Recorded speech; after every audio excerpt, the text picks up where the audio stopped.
Hi, Jim here, just dropping in before this week's episode to tell you about my latest movie, The Apocalypse Box. It's a horror film and I'd love for you to check it out. If you go to apocalypsebox.co.uk, you can find all the links on where you can watch the movie. Right, let's get on with this week's episode. Hi, Jim here, and you're listening to the Honest Filmmaker podcast, career advice from people in the business. This week, I'm speaking to educator, producer, and film industry data researcher, Stephen Follows. Stephen's produced over 100 short films and 2 feature films. He also co-runs Catsnake, a story agency. He's taught at all the major film schools and specialises in film industry data. So I chatted to Stephen about some of the insights that data brings him, especially in relation to indie film production. And we also talked about Stephen's recently released Horror Movie Report, which is a comprehensive case study of the horror genre. He looks at data of every horror film ever made, and it looks at development, production, distribution, and profitability. Enjoy. So let's start off. Tell me a bit about your route into film. Well, when I was a teenager, I knew I wanted to do 2 things. I wanted to do film and thinking, and I didn't know what either of them meant. And everyone said, go to university and study thinking, and then just do this film thing on the side. So I did the opposite because, pathological demand avoidance. So I went to film school and I was a producer and I did bits of writing and set up a production company after that, and then did short films that evolved into viral videos and adverts. And that company still exists, and I still run that with my business partner. There's about 10 of us, and we've now evolved into a company that raises money for charities using storytelling. So that is TV adverts, but it's also strategy and stuff. But over the sort of 20 years that took to evolve and change, I was moving further and further away from film, and I like film, and I like the film business, and I like filmmakers. So I decided to sort of do the thinking part in film.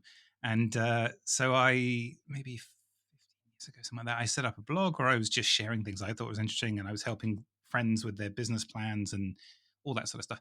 And then it sort of grew from there. And I started to get asked to do bits of number crunching. I found causes that I believed in to do with gender equality and other forms of inequality that I could bring my skills to. A couple of years ago, Guinness World Records reached out, and I now work with them, which is the dream gig. They're just the uber geeks, and I'm an uber geek within one field, and it's a match made in heaven. And so I write some of the tiny parts of the book each year. And and I also had a route through teaching as well. When we were setting the production company up, we didn't have any money, didn't make any money for years. So I used to teach at the Met Film School because it was at Ealing Studios where we were. And so I have a sort of a hand in education the whole way through, which is sort of a mix of all those things. So yeah, it's kind of strange. My mum doesn't understand what I do, and every now and then I'm in the news or mention something, and she's like, "Why did they come to you?" I'm like, I don't know. So I don't know if that's the potted history. I don't know if that's enough detail or too much.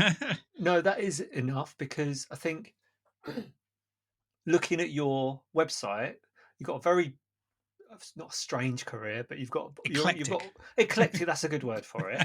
That's a kind word. Yeah, it's a kind word. And obviously data comes up, and like all this research you do and stuff. So how much does that inform the creative side now for you? It's great because it's a great question, because I actually love the interplay of the two. So I like 2 things. I like figuring out how things work, and I like then using that or helping other people use that. And so almost everything I'm either bringing order to chaos or chaos to order. And it's important for me to know what I'm doing in each space. So for example, on my story agency, we are doing a lot of systematic stuff, understanding audiences, but then we use creatives and human writers, and we're not using AI and things like that to write. And so it is that interplay. And it's the same with the film industry. It's the business of art, and business is about figuring something out once and doing it a billion times, and art is about destroying everything every time. And so how do you sustainably create, sustainability being a career or being an IP or whatever, or even just a company, that interplay that you can figure out quite a lot of detail what did work, but you can't ever know what will work beyond the fact that it's a line somewhere from those 2 points, is the joy that keeps it going for me. So I like that most people don't understand enough about the data. And so I was teaching in NYU a few years ago, and someone asked me, what are you teaching there? And I was like, well, I was teaching filmmakers how to use data and lawyers how not to. And it's exactly that. I would walk from one classroom where I'd start with like screenwriters, and they would be like, I just want to do this. I was like, well, that's never worked, or like maybe you should look at this, trend or whatever. And then I'd walk across to one of the other buildings, and the lawyers would be like, "What's the formula for this?" And I'm like, "There isn't one. You have to find someone you believe in and back them." And I then would go home and be like, "That was a great day," because I didn't resolve anything. Nice, nice. So thinking about indie filmmakers Mm-hmm. specifically, how could an indie filmmaker use data to help them? Well, I think the best thing to think of, because when we talk about data, a lot of the language is deliberately or at least unintentionally, some of it's unintentionally standoffish. It's like, well, you didn't do maths, you don't have a PhD, you don't even think of yourself as a scientist. And, we use phrases like big data. And actually, there isn't much data in the film industry. I have friends who are astrophysicists who laugh at how little we know about the film industry. And they're studying the early universe and they're like, yeah, we got loads of data. So it is data, and data is important, but fundamentally what we're talking about are people who've trod the path we want to go down, and what's happened to them. What are the desire lines that they've done, like the lines that go through fields or whatever that everyone's walked on. Why has everybody sort of swerved at that point? And when you get there, you realize, oh, there was a hole, and you're like, okay, well, if I could have seen that in advance, maybe I would have done a different thing. So data is the correct word, but I would prefer to frame it as, look what's gone before and what happened, and then understand what that means for you. And I'm still sort of forming it into a theory, and it's not going to be a theory of everything, but the closest I've got to so far is that you need to know everybody's expectations, which is entirely based on the past, and then you need to, in each case, decide whether you're going to deliver or subvert. And you can do either, like, and in every case. And most of the things you should probably deliver, because you can't change everything. You can't deliver a 23-minute feature film. But if you just deliver everything they're expecting, at the very best it's going to be is derivative. But if you choose carefully where to subvert, I'm going to subvert the casting here, the title, the feeling, I'm going to subvert the distribution methodology, whatever it will be, that's where you really can find your voice, your passion. You can make money, art, whatever the thing you're trying to make is. So the key is not to have your head in the sand and just make whatever you want to make. It's look what's gone before, and then say to yourself, I am delivering on that path. What's the bank? Or I am subverting that path, and I'm fine with that. I think it's just being conscious, I think, rather than being an automaton following a formula. Yeah, it's a tough one because maybe you leave university. I'm going to change the world with this film, and I'm going to ignore everything that's come before, and I'm going to do something special, and people are going to believe in it, and I'm going to get an agent from it, etc., etc. But then what happens is you make a film and you go to a sales and distribution market, and they go, well, it's not a copy of this thing that we know how to sell. So sorry, tough luck, you're not going to sell it anywhere. And or at the worse, they same give you a deal. or worse, they give you a deal and it doesn't because sell, they'll or it screw does, you. yeah, screw you over. So it is tough to get that line in the middle, isn't it, between something that's sellable and that people actually want to watch, but it's also got originality in it and that you enjoy working on. I mean, it's worth saying out loud, like, if you're going to follow the rules to the letter and try and copy everything that's worked, don't get into film.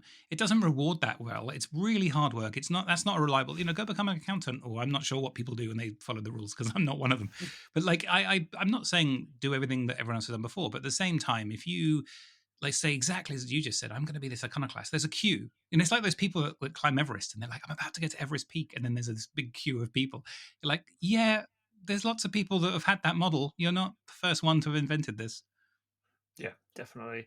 So all right. So then, based on what you know, and I know I'm trying to get uh, an answer out of something that's a much bigger question here. So I appreciate that, but I want an answer. I'm an indie filmmaker. Genre. What genre should I make? What's going to be the best one for me to make a return, or to actually see anything? Well, there's two answers to that one, and one is the unhelpful, honest one, and then the other one is the more helpful, but kind of. So the unhelpful one is whatever you want. Like, ultimately, it is an industry of passion, and if you're going to make something cynically, you're not going to do it very well, or even strategically. You're not going to put the stupid amount of time and energy into it. And I get that question a lot sometimes when there's a project that I've done for my blog or whatever that's taken a lot of time, and people are like, why did you do that? I'm like, I don't know, it was fun. Some people do Lego, I do this. And if you just say to someone, if you just try and force someone to pay someone to make Lego pieces, you can't afford to do that. You need someone who's obsessed. And so you need to make whatever you're obsessed with, because it's going to be ridiculously, stupidly hard. And so you need to have that little dose of passion and naivety and drive. So that's the first answer. The second answer, which is probably closer to what you're trying to get at, which is that if you know nothing else, like if the only piece of information you have is the genre, then horror is the one to go for. It's the one that, well, of films that reach cinemas, which is everything, every piece of data can be cut up, and you're looking at this time period or this classification, and anything what we include as a feature film affects things. And so if we were to include everything that somebody thought was a feature film, maybe horror would do far worse, because it's more likely people have picked up an iPhone, gone into the woods with a couple of friends and said, we've made a film and it's a horror film, than they've gone in and said, we've made a Western, because of the nature of the budget. But if we look at films that reach the professional realm, which we can use as a proxy of going to cinemas, then horror is the one that most frequently returns, and also has the chance of going stratospheric, because it's more likely to be on a lower budget. Like Avatar 2 was never going to double its money. It can't. There's not enough money. But if you make a film like Terrifier 3, it's possible to double the money you put into it. Yeah, absolutely. See, I could be really clever with the editing here and just reduce all your answers to one word. I'll go, he definitively said horror. That's what he said. I mean, you wouldn't be the first. And also, the film industry is full of people telling stories about how they tell stories. So yes, I'd rather you didn't, but I wouldn't be shocked if you did. Right, It would undermine your brand, personally. Yes, though, right? Exactly. Yeah. Okay, good. I feel safer then. Not going to do that. So, when you've looked at indie film, is there anything that surprised you, or that you think would surprise people in that information that you found? That's a really, really good question. Let's have a think. I think that when you try and figure out a model, or you not literally just an algorithmic formula, but you try and work out what works, it's amazing how much breaks whatever model you come up with. And I know there are films like Napoleon Dynamite, which is a film that all the analysts who write recommendation algorithms hate. There isn't a recommendation algorithm on the planet that can tell you if you're going to like Napoleon Dynamite or not, even if it knows everything you've rated before. It's a sort of like, it's Marmite, but on random. And that's the extreme one. But there's lots of films like that, and I think it's really pleasing that it's more matchmaking. I've made a film. There is an audience out there, but it's not as simple as put it on the conveyor belt. There is the pipeline, and then the audience will watch it and they will give it the vote, which is always the way that the world works. Partly out of convenience, but also we have a single IMDb score, and we say that is the score the audience gave it, or Rotten Tomatoes, whatever. And actually, what is the audience? The audience isn't a group of people. It's different. Like in every film, it's different. And you can see the same film in the same context with your mate and disagree about whether it was any good. I've had huge fun, like I'll say arguments, probably debates with people about this, watching the same movie and coming out with totally different impressions. And we saw, so a group of my friends and I, we were at Cannes a number of years ago, and we saw Foxcatcher, which is the Steve Carell film about the wrestling. It's a true story about the American wrestling team, and the coach was weird, and he shot one of the Channing Tatum in this film. Mm-hmm. Now, there was 4 of us, and we'd all had different information about the film. I knew it was about wrestling, but that was it. Someone else knew that there was a shooting. Someone else knew the whole story. I can't remember. Anyway, there were all 4 of us had a different piece of information, and I thought it was incredibly boring, because I just was like, it was just a slow burn, and I didn't know where it was going. And then suddenly, out of nowhere, someone got shot, and I was like, what the hell was that? The people who knew there was a shooting was incredibly tense, because they didn't know who was going to get shot when, or like it could have happened at any point. And then the people who knew the story inside out were kind of gripped by the performances. And so we all walked into this screening not knowing anything, basically not knowing anything, but knowing one piece of information more than the other. And we walked out having had fundamentally different cinematic experiences. I couldn't tell you about the performances because I was just like, why is this so boring? and so one of us, I saw a boring drama. Someone else saw a captivating drama. Someone else saw a thriller. And it was the same movie sitting next to each other. And that really highlighted to me that there isn't like a truth. There is a group of people that you need to find, and it's different every film. So with that in mind, audience, should indie filmmakers find that audience before they make the film? And how do they do that?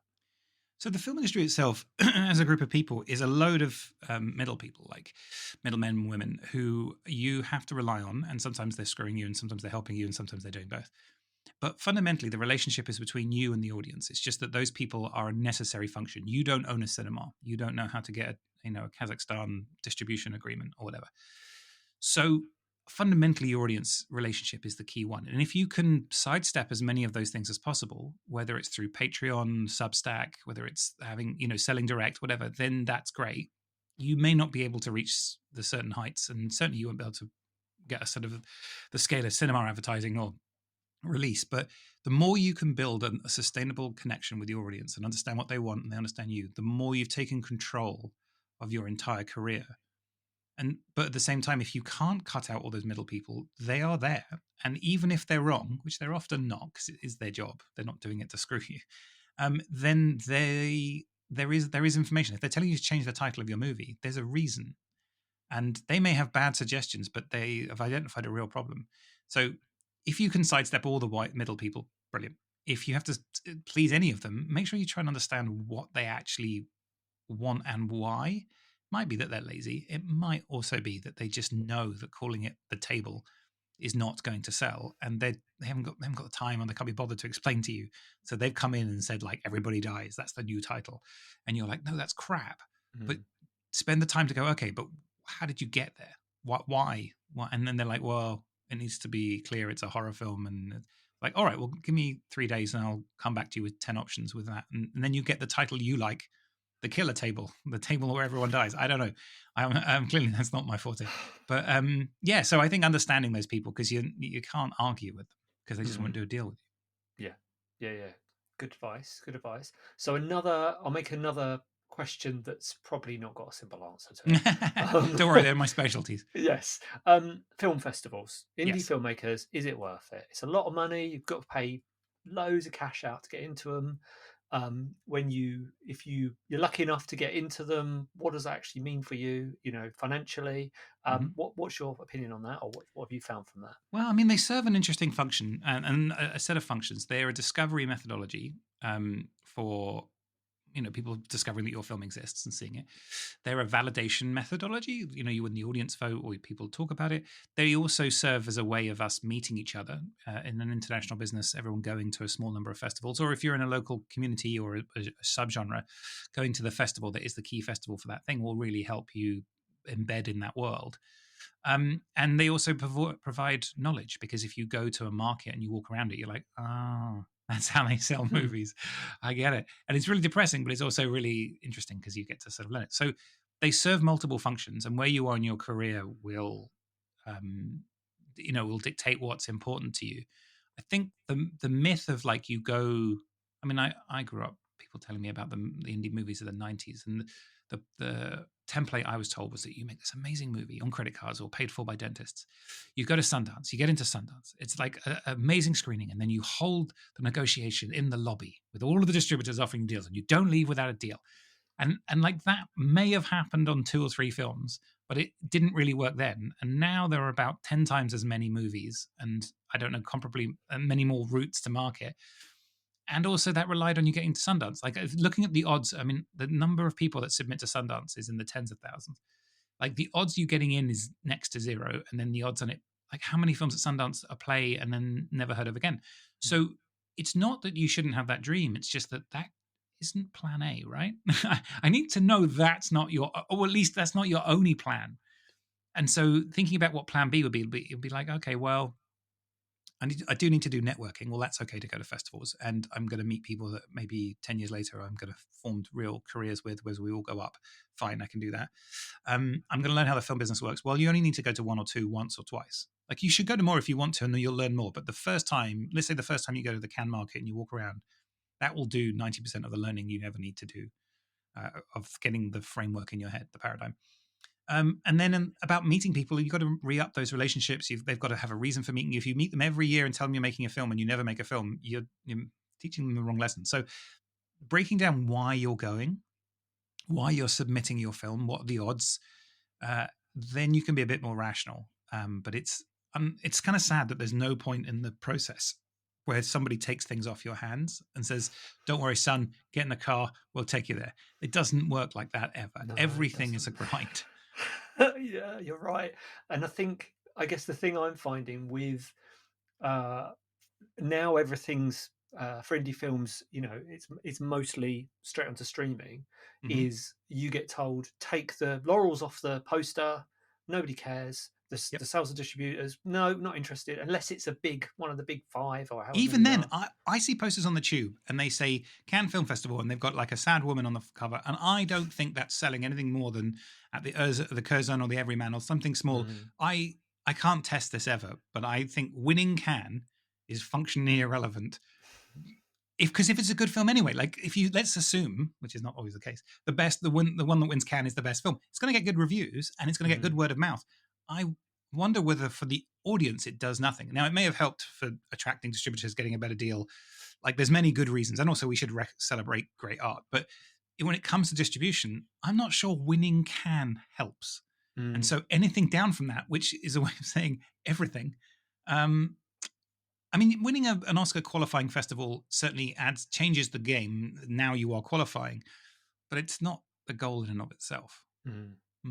Yeah, it's a tough one, isn't it? Because for me, if I put a film on, we watch a film, I wouldn't go, "Oh, I've picked this film because it won Cannes." Yeah. I'd go, Can "Oh, you this imagine? one." Yeah, we'd watch it and I go, "Oh, this one Cannes," and then we'd make a judgment based on. You go, "Oh yeah, I can see why that one Cannes," or you go, "Oh yeah, it's really good." Can you imagine that? I mean, like, I think that test is great. That test of finding a civilian who you probably are in a relationship with, because two filmmakers, that's complicated. But if you find a civilian and ask them to describe your movie back to you or describe why they chose a movie yesterday, I promise you it's really depressing. It's kind of like that had Judi Dench. This one's a thriller. That one looks kind of sexy.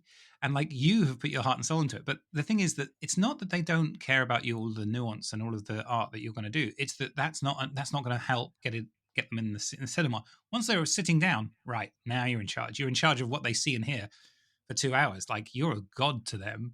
But getting them in, that's got to be tailored to them and the way they speak. And you're right. I can't think of anyone in my life that would be enough for me to say, go see this, it won Cannes, and then stop talking. What I'd probably do is, and I love it, and it moved me, and this and that. But Cannes itself would do nothing. I just sort of look at it and sort of shrug slightly. Yeah, I'd be cynical because I'd imagine it to be a certain type of movie. Yes. Oh, okay, so it's going to be long and it's going to be. I might love it, but who knows? So talking about distribution, getting your film out there. What platform is there any info on what platforms are the most beneficial for indie filmmakers, or is there any sort of methodology It there that changes works so quickly. I don't know if this is better or worse, but 30 years ago there would only have been a single route. There were set windows of release that happened at certain times, and you sort of got on the single conveyor belt, and that was it. Now there's a myriad of options, but they keep changing. And so there was one year where at Sundance, Amazon bought almost everything, and then the next year they bought nothing. And like they don't know what they're going to do. And so you can't rely on a single named platform. That's not to say anything good or bad about Amazon. That's just to say they change their minds and they learn things and they're still figuring it out. And also new things come up, but ultimately it's the same audience. They want things conveniently in a way they like. So I would loathe to give any specific recommendations. Partly I don't know which are the best ones, but also even if I did, it would be different in 6 months. I think the point is, think about your audience, think about where they are, talk to recent filmmakers. I mean, that would be my number one tip, would be find someone who's just ahead of you in the journey and email them or call them. Most people might ignore you, might not. But my experience with filmmakers is, first of all, they love to gossip. So if they do hate their distributor, get them on a Zoom, take them for a drink, whatever, they'll tell you. But also they're very generous generally with their information. Like it's a bit self-aggrandizing, but also fundamentally kind, I think, because they're like, well, I wish I'd known this and I wish I'd done that. And also you're networking and you're not competing. You just, how many filmmakers are you actually competing with for the things you care about? So you care about funding. Well, films aren't funded by a single person that will go to one or the other. You're competing by being picked up by distributors. I mean, you'd have to be exceptionally unlucky to have had another film made at the same time for the same film market. So the 3-month window that you come to finish, they've also got a comparable rival and you lose a deal from that rather than taking both. And then also for the audience, that's not really, so you're not competitors. And if anything, you can really support each other. So I would suggest reaching out to past filmmakers and experienced execs and having, I mean, one of the things I did, for my recent horror movie report, I looked at the correlation between experience and profitability on future films. And I found that for writer, producers, directors, being a first-time creative in that realm. First time meaning making a feature film, so you could have done TV or whatever. Had functionally no difference. Like it's a first time director means nothing. It means nothing good. It means nothing bad. It's like saying a blonde director. It's like okay. But the one place it did make a difference was that when there was an experienced exec producer on the project, it seemed much more likely to be one of those mega hits. Mm. Now, I don't know if they're good at picking the projects, like they're like, oh, this one's good, I'll jump on it, or whether they're transforming the projects. This is some things you should do. Here's some people you should call, or it's a bit of both. I'm sure they're not coming on the average, random projects, but at the same time, I'm sure they make a difference. But an experienced exec producer is one of the few things that actually, if you look at experience, actually correlates with better success outcomes. Yeah. Okay. So since you brought up the horror report, are there anything that popped out of that surprised you in particular about horror? I mean, the diversity of horror was huge, and it's not that I didn't know that, but just like I think we sometimes have narratives in the industry that like, oh, horror is a group of people, like they are the horror fans or they are the horror filmmakers. But when you go and meet that group of people, it's so diverse in so many ways, and the kinds of films and the kind of experience, like even like, I mean, saying that I don't like horror films, that's fine. Everyone's able to say what they want, but it's not much far off saying I don't like films. It's what you're probably saying is I don't like feeling adrenaline while watching films, like or something like that. And maybe adrenaline's not the right one, cortisol, I'm not sure. But it's there's a particular type of experience. But that is such a huge, deep, complex place. Whether you're, I mean, on the one hand, you've got snooty terms like elevated horror, like The Lighthouse, and then the other end, you've got equally bad but for different reasons term torture porn, right? Saw and Hostel, and everything in between, monster movies, and like this. We're exploring what it is to be human. And so to put it, we have to have labels in life, but to put it under the banner of horror, I kind of feel like I should have written, and I kind of have, but put it under one banner. Like this is a type of horror report, this type of horror report. Like it's such a huge, deep, vast space, creatively and production wise, that when people are like, oh, that's a genre film, and then they move on, you're like, there's a world there, like in Men in Black when they got that little thing around the cats thing. There's like a whole world. It feels a bit like that when people say horror. Yeah, and I hate the words elevated horror. Yeah, I hate them so much because I think it's really it's sort of condescending to people who make regular horror, which can be really fun. And it also, I think it's a bad thing for students to hear as well, because it makes you think that there's something wrong with just a good old fashioned horror film. Yes. You've got to make it a certain way, or it's also come from the wrong place. It's come from a snooty place of it's a sort of false logic. I'm a critic who likes art. I have somehow inexplicably liked a horror film. Now I could update my image of horror films on myself, but instead I shall come up with a term. This is not like the others. Like it's just, I mean, I understand it, and it is also a consequence of diversification. Like in the 1950s, there was only the pop chart, there was popular music, and now we have much more subvariants, and that's all good. And I'm slightly ribbing critics here, and I don't think they're all just snooty. But at the same time, it doesn't come from a good place. In the same way, torture porn doesn't come from a good place. It comes from a dismissive place, which is sometimes appropriate, sometimes not. But yeah, I really bristle at the phrase as well. Yeah, definitely. And looking at horror cast. So, are there any insights around? So, my methodology in the past has been, I get horror, make a horror movie, I get a cult star. You're going to probably tell me this is all wrong, but I go for a cult. So the last one's got a Doctor Who in it, right? So I go for a Doctor Who. My theory is, right, I'm going for something that a lot of people will recognise, that may have some fan base with it, and that is also travelled internationally, rather than somebody from a soap in the UK maybe who's only known in this country, and that audience wouldn't necessarily like that genre. Does that make sense? Yeah. Yeah. First of all, don't worry. Partly because I can't disprove anything, but second of all, that makes it sound very sound logic to me. Certainly, I think the traveling and like working with someone who's thinks they're a big star because they're big over here would be all the pain of working with them and none of the advantage outside your home territory. So yeah, that definitely tracks. I have an entirely non-data backed theory here, which is that the casting, when it comes to levels of fame and their social media reach, all the things that are outside of their talent and appropriateness for the role, is irrelevant to the audience. I don't think the audience care. I think it's vital for the machinery of the internal workings of the film industry to give people confidence. Why should I invest in this? Why should I distribute this? Why should I exhibit this? Why should I promote this over that one? I think, and it's just a personal opinion, that is just about, it's a very risky business with a lot of unknowns, and they're fearful and they want to keep their job and pay their mortgage. So they go for what's perceived as the less risk. I actually think the only thing the audience care about is how good it is for the role they're doing. And good isn't necessarily like, are they a great actor? It's like, does it work? So Paris Hilton didn't work in a horror film, not because she's a terrible actress. She is, but that's not the reason it didn't work. It's because you're always watching Paris Hilton. Whereas when you have someone who just fits in a role, you don't care if they're famous or not. You like how that person, because it's a willing suspension of disbelief. So I think it therefore is vital to think about international fame and cult status, but we have to remember the reasons why that's the case, and then really try and understand who we're trying to impress. If we're trying to impress a sales agent, and they tell you they don't care about Doctor Who, but they do care about Twitter followers, or vice versa, you need to take that on as gospel if it's that person you're trying to impress. And if they all have the same opinion, they all share that opinion, then that is effectively gospelly true to you. But I know it must have some effect. And there are some actors I will go and see no matter what, but that's mostly because they are shorthand for something else. Jason Statham, Bruce Willis, they're shorthands for a type of movie experience.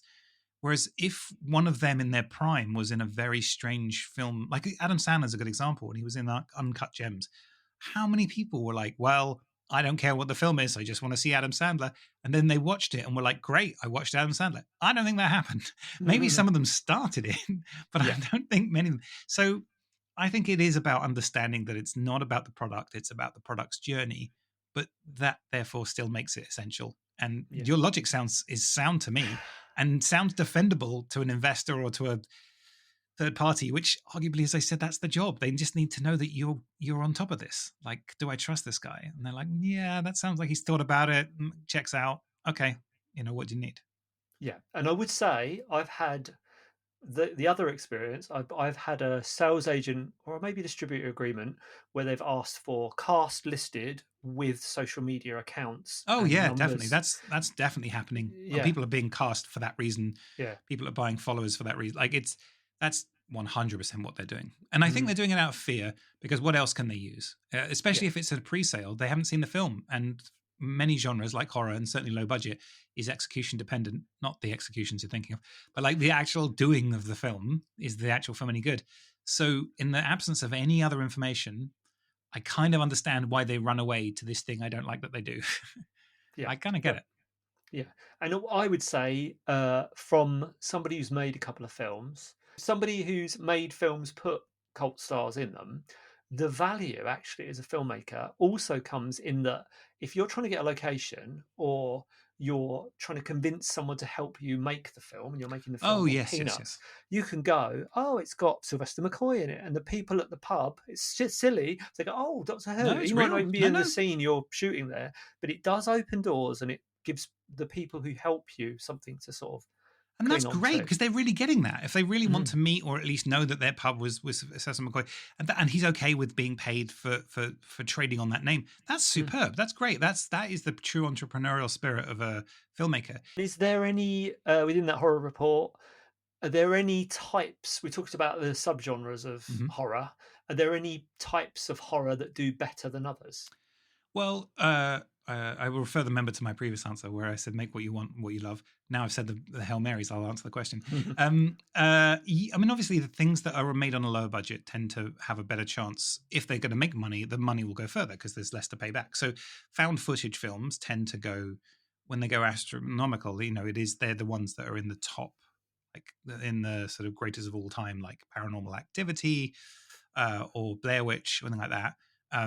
Obviously, things with low cast, open water, anything like that, it's just easier. It's been a smaller, cheaper film to make initially. Although let's remember that the distribution isn't necessarily any cheaper. Promoting a film is promoting a film, and they might put less resources into it, but they're not going to put less because you spent less on the camera or the sets. They're unconnected figures. So those ones tend to do well, but there's certain kinds of horror that need bigger budgets, like post-apocalyptic. You can do it on a low budget, but people are thinking it'll be I Am Legend, and so they're going to want an I Am Legend budget, which is much more studio than it is indie. I think that any film can be in profit if you make it for a lowest amount of money. It's sort of an asinine thing to say, but it is worth remembering that it isn't inherent in the project. It's in the combination that you put together and where you end up on the bottom line. How much have you actually spent? What deals have you made with people? That's what's going to dictate whether you make money or not. Yeah, absolutely. Right. And I will put a link to the horror report in the description for this episode. So then looking forward to the future, we're obviously in a bit of a slump with film production. No one seems to have any money to make anything at the moment. And it feels like everyone's cutting their budgets. What do you think the future looks like? So I used to follow the narrative of the British film industry or the global film industry or indie film industry, whichever sort of put upon group you want to pick. I used to follow the narrative as much as everybody else until I started reading about film history. And I read about the state of the British film industry in the first quarter of the last century, so 1920s, whatever. And there were questions in Parliament about, like, but now that the film industry is in decline and now that the Americans are taking over, we must have quotas or whatever it would be. And as you read forward into the 30s, the 40s, the 50s, like, well, now that we're in decline and this threat has come. And then I remember my version of that being like, well, no longer is this thing. And it's in perpetual decline, but in a way that is sustainable in a very weird sense. So my sort of slightly weird pep talk for filmmakers is that you've never had it good. It's always been crap, and that's where we thrive. And it's not worse than it was, because it couldn't have got worse, and it can only get better. It won't, but it can only get better. And so I think you make do and you make it work. And certainly there are things that have radically transformed over the last 30 years. The number of films being made is almost 10 times more. So in the 80s, it might have been 150 horror films a year were made, and now it's 1,500. So there are some things that are just fundamentally different. But the plight of somebody who wants to put their art on the screen and wants to do it in a business-like way is the same. No one is going to love your film as much as you. Most people are completely indifferent. No one's against you. You're going to have to do 100 things for one to work. But if you do 200 things, 2 things might work. And if you do 1,000 things, maybe 10 things will work. I can't remember who said it, but there's a quote about, success is all down to luck. And I find the harder I work, the luckier I get. Mm. And it's just that. So I'm not suggesting don't moan, because moaning is part of the essence of being a filmmaker and an artist and a Brit, or whatever. But at the same time, just know that this is the game. This is what you're doing. It's like in Bill and Ted, where they fall and they're like, ah, and then it cuts to like a few minutes later and they're still falling and they're like, ah. Cuts to 5 minutes later and they got magazines and they're like, because they're in like, I don't know, wind tunnel or something. But like, that's what we're in. We're in a perpetual state of falling, but this is what sustainability looks like. And it's not going to get better next year. It's not going to get worse next year. It's going to be a different version of this. So get comfortable, get good at this. As I said, I'm not saying don't moan, but know to yourself that this is it. This is what it looks like. And yet that's always been the case. And everyone before you has made the films you've seen. So it's not dire. It's just not fun. It's just really, really, really, really hard. And you chose it. So, I feel sorry a bit. What is it? I have empathy and not sympathy. I think I'm going to go, yeah, that sucks, but it's your fault. But it must suck. Yeah. Well, thank you for that pep talk. Did it work? That. Sometimes people are like, wow, I feel fired up. Other times, not so much. I'm not sure. A filmmaker I chatted to on here used the term, which I always quote now, which I love, is filmmaking is the most miserable fun you'll ever have. Oh, that's superb. Miserable fun. And last one on this would be AI. Mm-hmm. So controversial for creatives, and I know you've done some experimenting with AI scripts and stuff. Yeah. Where do you stand on it all? I think at the moment where it is that AI is fantastic for transforming things. It's not very good for creating things because it's derivative and also designed to shoot in the middle. And it's not very good at creating the final output because it is, for the same reason, derivative, or it's got a very particular style or language. So I don't use it to come up with stuff and I don't use it to write stuff. But in the middle, it's been transformative. I mean, for me, I deal with lots of data, but last time I studied anything to do with maths or anything was 15 years old. I don't know how to code, but I don't need to. Because I say to ChatGPT, give me Python code that will take this spreadsheet and then pull out all the things with an F in it and then sort them alphabetically. And it goes, okay, here's the code. And I run the code and it does the thing. So transforming stuff is fantastic. I know a friend who had a script that was based in America and it needed to be set in Britain.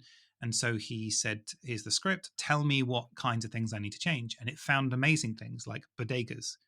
That's not a language that we use in the UK. We say corner shops. Or that they often have delis in bodegas. They don't have them in corner shops. So that bit where they buy some meat from the corner shop won't work. Like, it can be really useful in tasks, but you can't rely on it. And it's not the output.